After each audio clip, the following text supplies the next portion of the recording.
इंदौर में पिछले दिनों 7 लोगों ने मुस्लिम धर्म छोड़कर हिंदू धर्म अपना लिया था। जिन लोगों ने 7 लोगों को हिंदू धर्म अपनाने के लिए प्रेरित किया था, उन लोगों को महाराष्ट्र के एक मुस्लिम संगठन ने धमकी भरा पत्र भेजा है। वहीं बकायदा पत्र में कई तरह की बातों का जिक्र है। तो वहीं जिन मुसलमानों ने धर्म बदलकर हिंदू धर्म अपनाया था, उन्हीं में से एक खजरनाक क्षेत्र में रहने वाले हैदर, जिसने अब हिंदू धर्म अपनाकर जो अब हरी हो गए हैं, उनके घर पर कट्टरपंथी लोगों ने हमला भी किया और उनके घर के कांच भी फोड़ दिए, जिसके कारण वह धर्म बदल कर रहने वाला युवक विभिन्न जगहों पर रहकर जान बचा रहा है। तो वहीं जिन लोगों को धमकी भरा पत्र आया है, उन्होंने पूरे मामले की शिकायत पुलिस से की है। हमारे संवाददाता ने इस मामले में विश्व हिंदू परिषद के प्रांत प्रमुख से खास बातचीत की। इंदौर के खजराना थाना क्षेत्र में तकरीबन पिछले दिनों विश्व हिंदू परिषद ने 7 लोगों की घर वापसी करवाई थी। उसके बाद जिन लोगों ने उनकी घर वापसी करवाई थी, उन लोगों को एक मुंबई से पत्र आया है। हमारे साथ वही शख्स मौजूद है, विश्व हिंदू परिषद से जुड़े हुए हैं। संतोष शर्मा जी, आपको एक पत्र मुंबई से आया है, किस बात का जिक्र है और किस तरह की धमकी दी गई? किसी इस्लामिक ऑर्गेनाइजेशन द्वारा पत्र जारी किया गया है, जिसमें स्पष्ट तौर पर कहा गया है कि एक शब्द है जिससे ये हमें बुलाते हैं, वो है काफिर। संतोष शर्मा को नहीं बख्शा जाएगा। तो ऐसे पत्रों से मुझे नहीं लगता कि कोई फर्क पड़ता है। हम हमारा काम सनातन के लिए कर रहे हैं और घर वापसी जो है निरंतर जारी रहेगी। ऐसे पत्रों से न हमें फर्क पड़ता है, न विश्व हिंदू परिषद को, न सनातनियों को कोई फर्क पड़ता है। भाई साहब, जिन लोगों ने घर वापसी की थी, क्या उनके घरों पर भी उनको भी किसी तरह की कोई सुरक्षा हमले हो रहे हैं? उनको भी किस तरह से? या खजराना के हैदर शेख हरि नारायण बने हैं, उन्होंने स्वेच्छा से धर्म अपनाया है और वे वापस अपने घर सनातन में आए हैं, प्रवेश लिया है।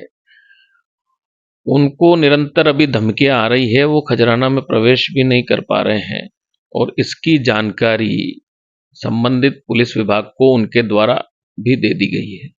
भाई साहब, आप स्टैंड क्या रहेगा? क्योंकि आपको जिस तरह से एक पत्र आया, मुंबई से पत्र आया, उसके अलावा जिन लोगों ने घर वापसी की उनको उनके घरों में तोड़फोड़ की जा रही है, तो आने वाले दिनों में आसान रहेगा जो काम आप लोग कर रहे हैं? क्या किसी तरह का कोई डर?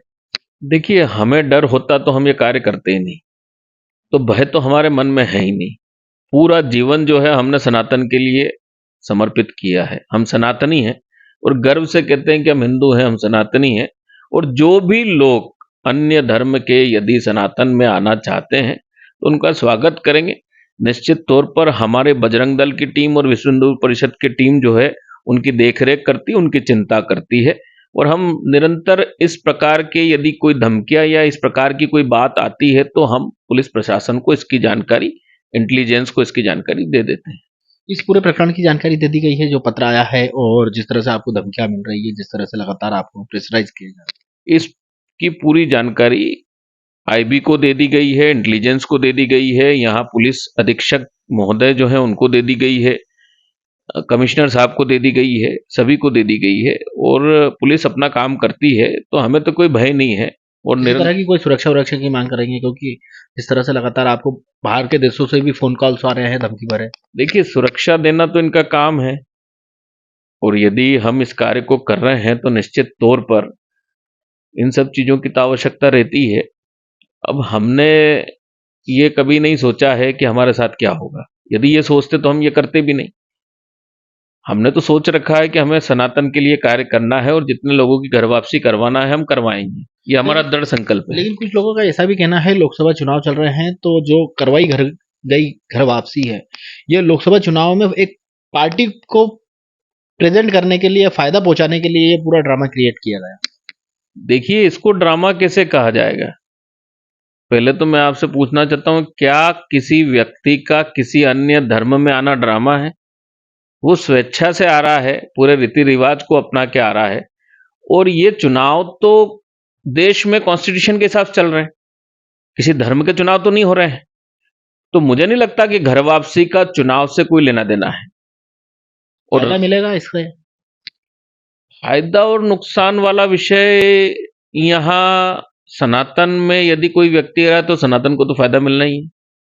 इसलिए मिलना है कि सनातन को, वो व्यक्ति जब सनातन से जुड़ता है तो उसका भी फायदा होना है, क्योंकि ये धर्म में एकमात्र ऐसा धर्म है जो एक अच्छा संदेश देता है, जो सभी धर्मों की जय बोलता है। तो निश्चित तौर पर फायदा तो सभी को। किसी एक पार्टी को फायदा मिलने की उम्मीद है इस पूरे घटनाक्रम से? देखिए, हमारा संगठन न कोई पार्टीगत है, न इन व्यवस्थाओं में काम करता है। हम सनातन के लिए काम करते हैं।